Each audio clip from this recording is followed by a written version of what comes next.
समझ नहीं पा रहे हो।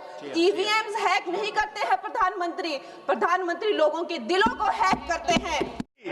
प्रधानमंत्री जी की कौन सी लोकप्रियता है कि ईवीएम से चुनाव कराएंगे तो लोकप्रियता कायम रहेगी, बैलेट से चुनाव कराएंगे तो लोकप्रियता खत्म हो जाएगी?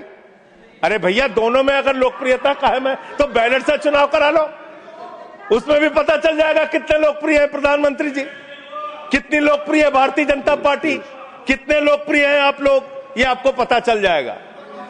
11 साल से इस देश में ट्रंप की सरकार तो है नहीं, न बराक ओबामा की सरकार है, न बाइडेन की सरकार है।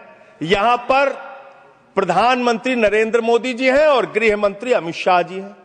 आपने 11 साल में कितने घुसपैठिए हिंदुस्तान से भगाए, इसके बारे में आंकड़ा दीजिए सदन को आप जानकारी दीजिए।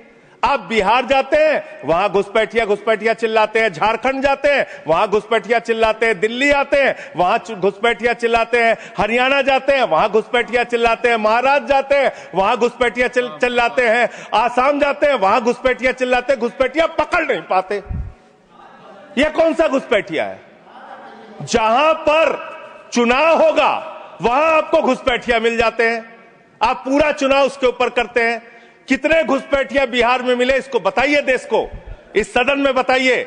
मैं आपको बताना चाहता हूं मान्यवर, मात्र 315 वहां पर विदेशी नागरिक मिले, जिसमें 78 मुसलमान थे, बाकी नेपाल के हिंदू थे। उसको आप इसलिए आंकड़ा नहीं जारी कर रहे हैं। 65 लाख में सिर्फ 315 मिले, आपकी छाती पे तो सांप लौटने लगा, आपको तो मजा आया नहीं। आप डिटेंशन सेंटर बना रहे हैं उत्तर प्रदेश में। डिटेंशन सेंटर का पता है आपको? कानून, अंतर्राष्ट्रीय नियम। आपको स्कूल बनाने के लिए पैसा नहीं है, आपको अस्पताल बनाने के लिए पैसा नहीं है, मिड डे मील में आप बच्चों को नमक रोटी खिला रहे हैं, नौजवानों को रोजगार देने के लिए आपके पैसा नहीं है, खाद की बोरी देने के लिए पैसा नहीं है। आप कह रहे हैं आप अपनी सनक को पूरा करने के लिए डिटेंशन सेंटर बनाएंगे, जहां पे घुसपैठियों को रखेंगे, उनको फ्री बिजली, फ्री पानी, फ्री एजुकेशन, रहने का घर, सड़क, सब आप अपने पैसे से देंगे, देश की जनता के पैसे से देंगे।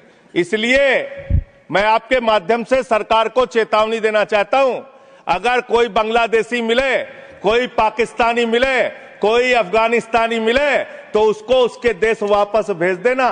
हमारे पैसे से उनको यहां पे डिटेंशन सेंटर और घर बना के फ्री में बिजली, फ्री में पानी, फ्री में शिक्षा, फ्री में इलाज मत करना। और ज्यादा अगर आपको चिंता हो तो अपने घर के बाहर एक घर बना लेना, वहां रख लेना, अपने घर में रख लेना। हम लोगों का पैसा मत बर्बाद करो अपनी सनक के चक्कर में, अपने सनक के चक्कर में। दूसरी बात, सनक शब्द असंसदीय शब्द ना बोले। नहीं सर, सनक सर क्या क्या बोलते हैं ये लोग, किसको किसको गाली नहीं देते हैं। संसदीय शब्द ही बोलना है, और आपको भी बोलना है सर। बांग्लादेशी घुसपैठिया की ये लोग बात कर रहे हैं। लश्कर तोयबा का आतंकवादी इनके माइनॉरिटी मोर्चा का अध्यक्ष था जम्मू कश्मीर में। लश्कर तोयबा का सब्जेक्ट पर तालिब हुसैन, सब्जेक्ट पर दैट विल सर सब्जेक्ट है, ये डिस्कशन सब्जेक्ट है सर। लश्कर तोयबा के आतंकवादियों को अपनी पार्टी में आप रखते हो, लश्कर तोयबा के आतंकवादियों को अपनी पार्टी में रखते हो, लश्कर तैयबा के आतंकवादियों को अपनी पार्टी में रखते हो, आतंकवादियों को अपनी पार्टी में रखते हो। आप यहाँ पे खाली देश का माहौल बिगाड़ना चाहते हो। मान्यवर, अभी उत्तर प्रदेश में चल रहा है SIR।